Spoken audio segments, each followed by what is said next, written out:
59e anniversaire de l'indépendance de la Côte d'Ivoire. La ville de Yamoussoukro, capitale politique et administrative du pays, dans les préparatifs pour une célébration de l'événement avec faste. La localité est déjà pavoisée. Les acteurs du défilé, notamment les forces de défense et de sécurité, les majorettes et même les enfants des colonies de vacances s'activent pour le succès. Les séances d'entraînement se multiplient. Particularité par rapport aux années précédentes. La place Jean-Paul II, elle va rester définitivement le lieu de la célébration de la fête de l'indépendance.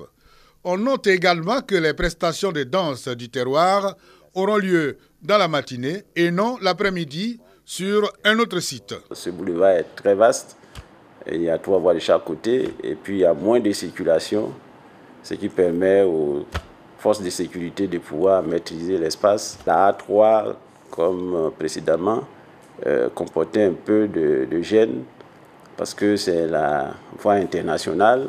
Cette année, nous allons ramener les danses le matin.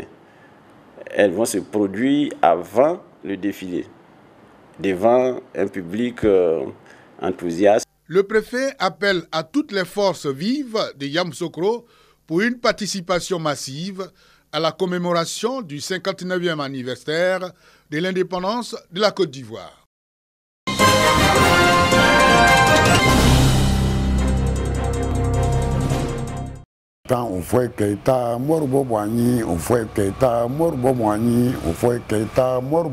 C'est sur ce rythme que Sélé Sédou a défilé pour la première fois le 7 août 1965 à Korogo. À la célébration tournante en présence des présidents Félix Houphouët-Boigny et Modibo Keïta du Mali. 54 ans plus tard, ce professeur d'histoire et de géographie à la retraite s'en souvient comme si c'était hier.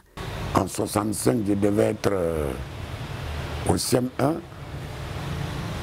Houphouët-Boigny avait invité à l'occasion le président du Mali de l'époque qui était Modibo Keïta. Et nous, les enfants de l'école primaire, nous avons défilé avec un croisement de noms de chefs d'État. Houphouët était devenu Keïta et Modibo était devenu Houphouët. Donc on a défilé au rythme de Houphouët Keïta, Modibo Boigny, Houphouët Keïta, Modibo Boigny, sur 100 mètres. C'était toutes les écoles primaires de Korogo. L'oncle de l'actuel Premier ministre Amadou Gon Coulibaly, Sélé Sédou, est descendant du patriarche Péléforo Gon Coulibaly. Il nous rappelle que c'est à la faveur de la célébration de 1965 que Korogo obtient son premier bitume.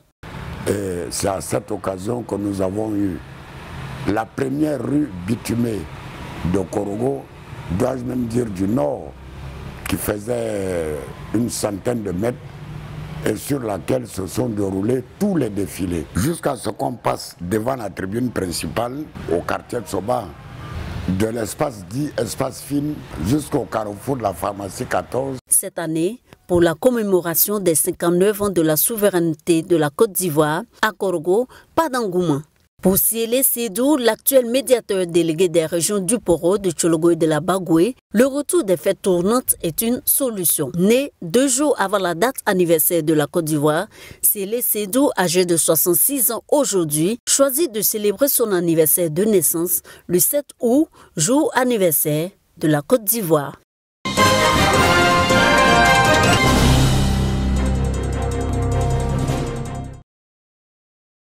Gbemazo est en fait ce village Koyaka de la sous-préfecture de Worofla, dans le département de Séguéla, accueille pour la première fois un ministre de la République sur son sol.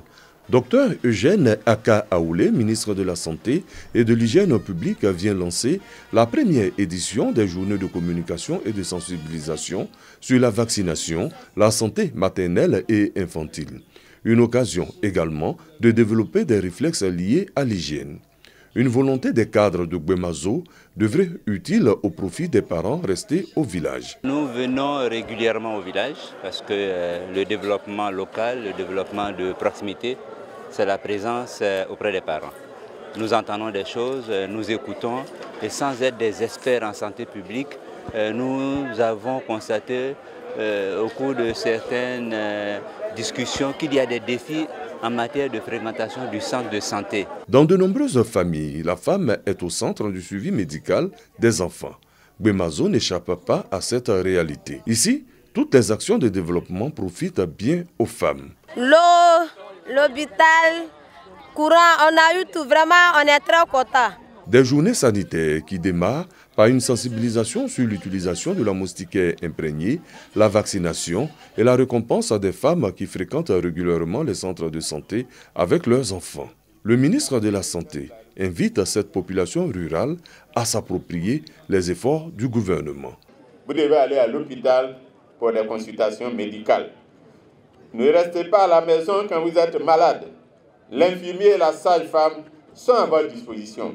Un don de matériel médical au centre de santé du village. De quoi donner du tonus aux danseurs.